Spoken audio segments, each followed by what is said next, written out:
Baik, bismillahirrahmanirrahim. Assalamualaikum warahmatullahi wabarakatuh. Selamat pagi anak-anak. Bagaimana kabarnya?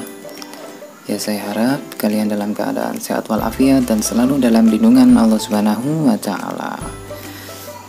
Baik, pada pertemuan kali ini kita berjumpa lagi pada mata pelajaran Al-Qur'an Hadis kelas 9 ya di sini ya, yaitu dengan judul Belajar Membaca Al-Quran. Ya, seperti biasanya sebelum saya memulai pembelajarannya, saya mengimbau kepada adik-adik semua supaya menyiapkan buku pelajarannya masing-masing, supaya nanti apa yang saya sampaikan adik-adik juga bisa langsung cek keberadaannya di buku masing-masing ya, seperti itu.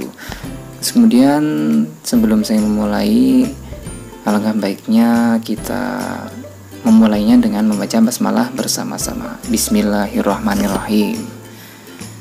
Baik, di sini langsung saja ke pembahasan yang pertama.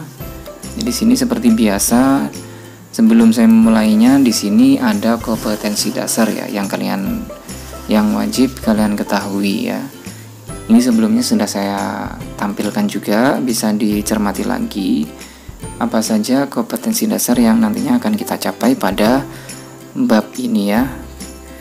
Baik, langsung ke pembahasan selanjutnya di sini. Melanjutkan dari pembahasan kemarin, yaitu mengenai bacaan gharib ya, atau macam-macam gharib di situ. Ya, setelah beberapa poin dijelaskan di pembahasan sebelumnya atau setelahnya, yang di sini kita membahas mengenai naql ya, bacaan naql. Jadi naql itu apa? Dari naql itu berasal dari akar kata naqala yang artinya memindah. Sedangkan menurut istilah ulama qurra adalah memindahkan harokat huruf yang hidup pada huruf yang mati sesudahnya. Itu adalah penjelasan singkat mengenai bacaan naql. Jadi naql itu apa? Ya, secara singkatnya, supaya kita tidak muluk-muluk ya terkait dengan naql, kita simpulkan saja bahwasanya naql itu adalah memindahkan ya. Memindahkan apa ya? Memindahkan harokat huruf yang hidup pada huruf yang mati sesudahnya. Ya, untuk prakteknya mari kita simak pembahasannya bersama-sama.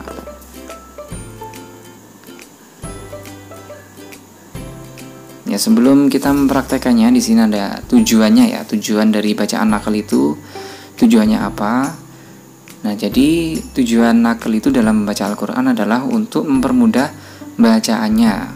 Karena dengan adanya bacaan naql ini, seorang pembaca mudah melafadzkan kalimat tertentu dan tanpa mengalami kesulitan karena harokat hurufnya. Ya, di sini semakin mendekati dari pembahasannya ya. Jadi bacaannya seperti apa sih di situ? Kok sampai dimudahkan ya? Apakah di situ sulit atau gimana ya? Mari kita simak bersama-sama lagi. Nah, di sini saya tampilkan contohnya ya. Jadi contohnya itu hanya terdapat di salah satu surat, yaitu surat Al-Hujurat ya. Al-Hujurat ayat 11. Ya, untuk lafadznya di sini bunyinya bi'salismul fusuqu ba'dal iman.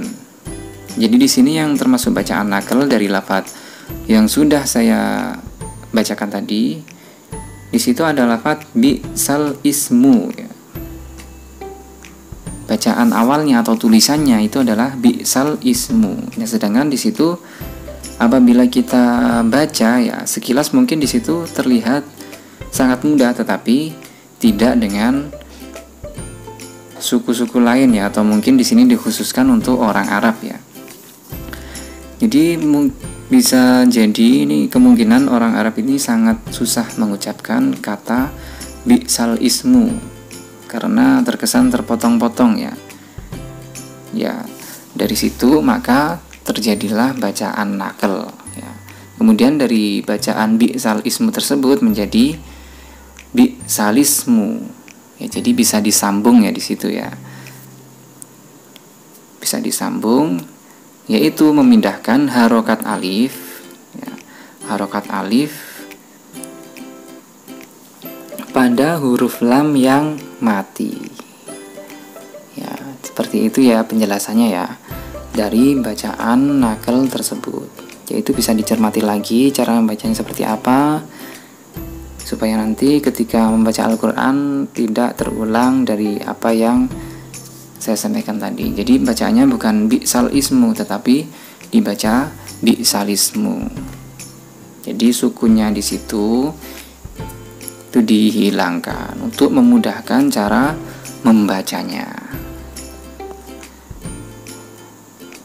Jadi sebelum lanjut ke materi selanjutnya, di sini saya ada tugas sedikit ya untuk adik-adik semua mengenai ini ya dari bab huruf di sini ya. Jadi di sini ada 5 soal saja yang nanti saya berikan kepada adik-adik semua. Yaitu yang pertama, apa yang dimaksud dengan huruf? Ya, kalian tulis jelaskan di situ apa yang dimaksud dengan huruf. Kemudian yang kedua, jelaskan cara membaca lafadz imalah. Ya, di pertemuan sebelumnya sudah saya bahas di situ. Di situ kalian tulis penjelasannya seperti apa. Kemudian yang ketiga, bagaimana cara membaca bacaan ismam. Dan yang keempat, apa yang dimaksud dengan tashil dan berikan contohnya. Dan yang terakhir, apa yang dimaksud dengan bacaan nakal dan berikan contohnya. Nah, ini kalau yang bacaan nakal sudah saya jelaskan ya, baru saja saya jelaskan. Jadi bisa langsung dicatat jawabannya ya, seperti itu ya. Itu adalah tugas untuk pertemuan hari ini. Ya, saya harap dari anak-anak kelas 3 ya, kelas 9 khususnya ini lebih tanggung jawab lagi ya. Apabila ada tugas mohon dikerjakan, karena di sini tugasnya sangat mudah sekali, itu hanya 5 saja. Ya, mungkin hanya itu saja pertemuan kita pada hari ini. Kita sambung di pertemuan selanjutnya. Ada salah kata dari saya, mohon maaf. Sekian, wassalamualaikum warahmatullahi wabarakatuh.